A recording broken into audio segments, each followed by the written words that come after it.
C'est le moment du bullshitomètre. Chaque jour, un expert de marché vient déconstruire, dégonfler, dézinguer une idée reçue. Il nous rejoint, notre expert, effectivement, Bertrand Puif, pour Fidelity, qui va nous accompagner sur ce nouveau bullshitomètre, l'avant-dernier de la semaine. Eh oui, on est déjà jeudi. Bonjour Bertrand. Bonjour. Et bienvenue sur notre plateau. La gestion value est larguée. Franchement, ce qui est cher continue à monter et ce qui est au rabais continue à baisser. La gestion value, oui, est larguée. C'est ce que tout le monde nous dit.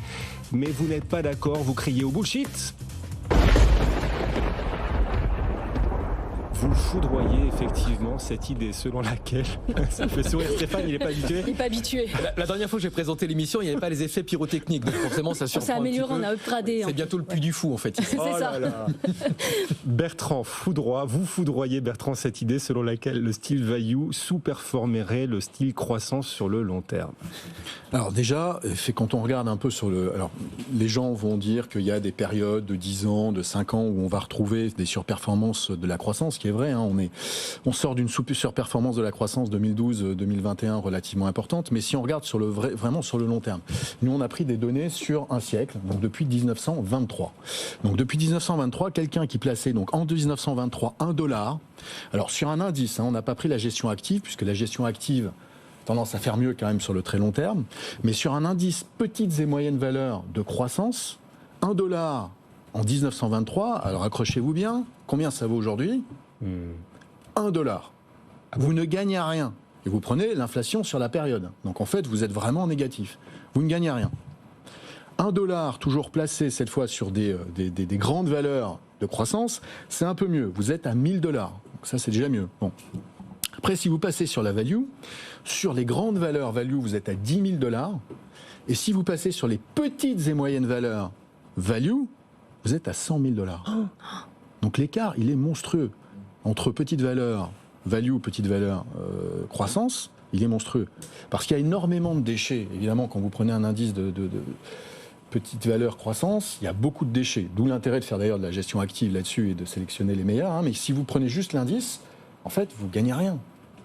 Donc en fait, Bertrand, vous condamnez, et c'est une question qui me fait un peu mal au cœur, hein, les fonds de croissance sur les petites et moyennes entreprises face au value.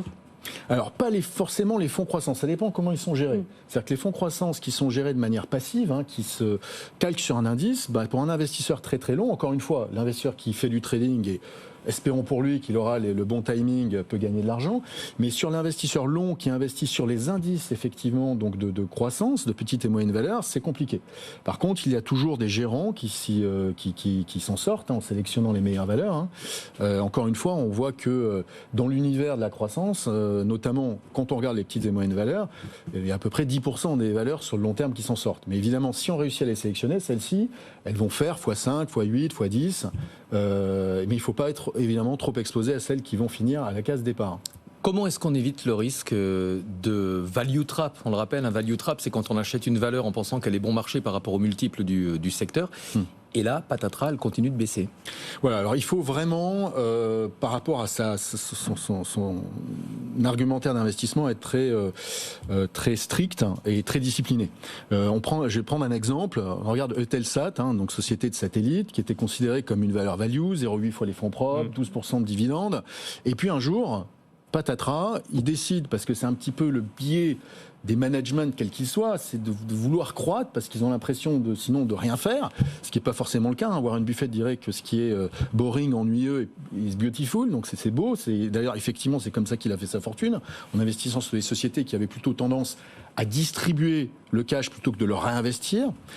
Et là, le Eutelsat a décidé un jour de faire une acquisition assez farfelue dans les satellites d'orbite basse, donc qui permettent d'avoir notamment l'internet à bord des avions. Hein, on parlait des avions tout à l'heure. On en revient toujours aux avions. Et effectivement, cette acquisition-là, non seulement vous la payez cher, en plus il faut rajouter de l'investissement parce que le déploiement de cette constellation n'est pas terminé. Et donc le titre et surtout, vous ne payez plus de dividendes pendant 3 ans au moins. Et donc ce titre Telsat, pour illustrer, qui était déjà au rabais, a encore baissé derrière. Il était à 0,8 fois les fonds propres, ce qu'on peut considérer comme déjà pas cher. Aujourd'hui, il est à 0,4 fois. Et on peut multiplier les exemples. Il y a Sanofi, il y a quelques jours, qui faisait déjà partie des valeurs pas chères et qui a perdu sur une séance 19%. C'est la question de Stéphane, comment on évite les value traps? C'est bien gentil de nous dire la gestion value n'est pas morte et dans le long terme, c'est elle qui permet de générer peut-être les meilleurs espoirs de performance. Mais enfin, on n'est quand même pas à l'abri d'un certain nombre de pièges. Le capital est vraiment la chose qu'il faut regarder. Et il faut privilégier des sociétés qui investissent avec parcimonie. Alors évidemment, donc, qui renouvellent leur outil de travail, donc un investissement qui est en ligne avec les dépréciations, même un petit peu plus s'il y a des opportunités, mais celles qui vont avoir une accélération de leur investissement subite, là, attention.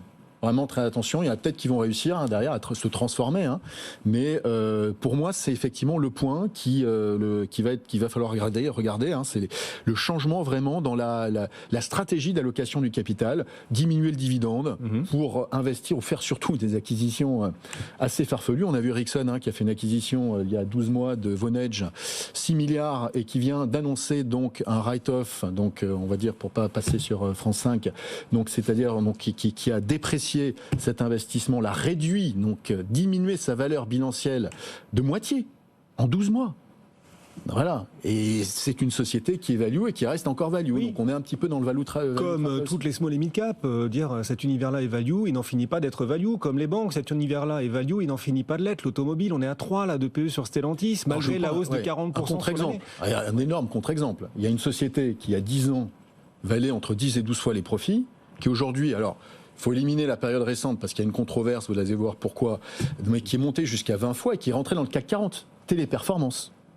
Téléperformance, c'est l'exemple type, vous voyez, le parcours du titre. Encore une fois, il faut gommer les 12 derniers mois parce que ça n'a rien à voir, c'est avec les problématiques ESG qu'on connaît en Amérique latine. Mais voilà, c'est un titre typiquement qui est sorti de cet univers de la value. Et là, vous pouvez faire vraiment, vraiment pas mal d'argent. Mais il faut être patient. Ouais. Bon. Mais entre-temps, vous touchez un dividende.